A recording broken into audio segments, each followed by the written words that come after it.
అంబేద్కర్ అంటే రాజ్యాంగ రచన, అంబేద్కర్ అంటే దళిత జనోద్ధరణ, అంబేద్కర్ అంటే సమసమాజ స్థాపన. వీటితో పాటు అంబేద్కర్ గురించి మనం ఖచ్చితంగా తెలుసుకోవాల్సిన ఆసక్తికరమైన విషయాలు, అంబేద్కర్కు థ్యాంక్స్ చెప్పుకోవాల్సిన కొన్ని ప్రత్యేకమైన విషయాలు ఉన్నాయి. వాటి గురించి ఒకసారి చూద్దాము. అంబేద్కర్ అసలు పేరు భీమ్రావ్ రామ్జీ.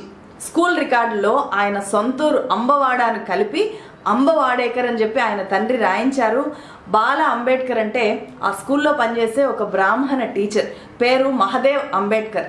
ఆయనకు చాలా ఇష్టము. ఆ ఇష్టంతోనే తన ఇంటి పేరుని ఆయనకిచ్చారు. అంబవాడేకర్ను భీమ్రావ్ రామ్జీ అంబేద్కర్గా మార్చారు. మన దేశంలో ఎకనామిక్స్లో డాక్టరేట్ చేసిన మొట్టమొదటి వ్యక్తి అంబేద్కర్. 64 సబ్జెక్టుల్లో మాస్టర్స్ చేశారు అంబేద్కర్. 9 భాషల మీద పూర్తి స్థాయిలో పట్టు సాధించారు.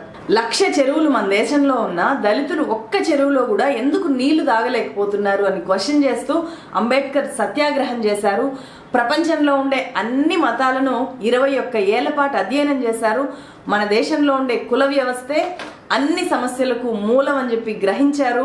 ఆ కుల వ్యవస్థకు మూలం మనుధర్మ శాస్త్రం అని భావించి ఆ అరాచక గ్రంథాన్ని అగ్గిలో తగలబెట్టారు అంబేద్కర్. మనుషులంతా సమానం అని చెప్పే మతమే నా మతము అని ప్రకటించారు.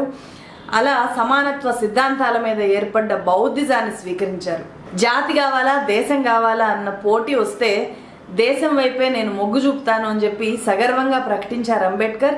అంబేద్కర్ రాజ్యాంగ పితామహుడే కాదు, 1935లో రిజర్వ్ బ్యాంక్ ఆఫ్ ఇండియా ఏర్పాటుకు మూల కారకుడు కూడా అంబేద్కర్. 1942 దాకా కూడా మన దేశంలో వర్కింగ్ అవర్స్ 12 గంటలు ఉండేవి.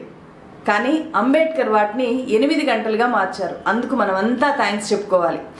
మహిళలకు ఆస్తిలో సమాన హక్కులైన, డెలివరీ అయిన మహిళలకు ప్రత్యేక సౌకర్యాలైన, లేబర్ వెల్ఫేర్ ఫండ్ ఏర్పాటైన ఇవన్నీ అంబేద్కర్ మెదడులో నుంచి పుట్టిన ఆలోచనలే. కాబట్టి మనం ప్రతి క్షణం థ్యాంక్స్ చెప్పాలి. భారతదేశం సర్వసత్తాక సామ్యవాద లౌకిక ప్రజాస్వామ్య గణతంత్ర దేశం అని చెప్పి ఆ మహానుభావుడు రాజ్యాంగ ముఖచిత్రమైన పీఠికలో రాసిపెట్టారు. ఆ పీఠికే దేశానికి, యావత్ ప్రజలకు ఒక రక్షణ కవచంలాగా ఉంది. ఆ రక్షణ కవచాన్ని పదిలంగా కాపాడుకోవాలి అంటే భారత రాజ్యాంగంలో ఏం రాశారో, ఎందుకు రాశారో నేటి యువత అర్థం చేసుకోవాలి, వంట పట్టించుకోవాలి.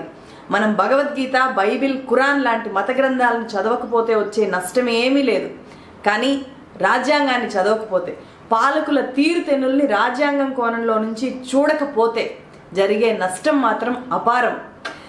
దేశానికి మతం రంగులద్దే వికృత రాజకీయాలకు పాల్పడుతున్న ఈ రోజుల్లో, దేశంలో ఉండే సంపద మొత్తాన్ని కొద్దిమంది వ్యాపారులకు దోచిపెట్టేస్తున్న ఈ రోజుల్లో ఇప్పుడు ఖచ్చితంగా మనం చదవాల్సింది అంబేద్కర్ పాఠాన్ని, ఎలుగెత్తి చాటాల్సింది రాజ్యాంగ స్ఫూర్తిని. అదే అంబేద్కర్కి మనం ఇచ్చే ఘనమైన నివాళి అవుతుంది.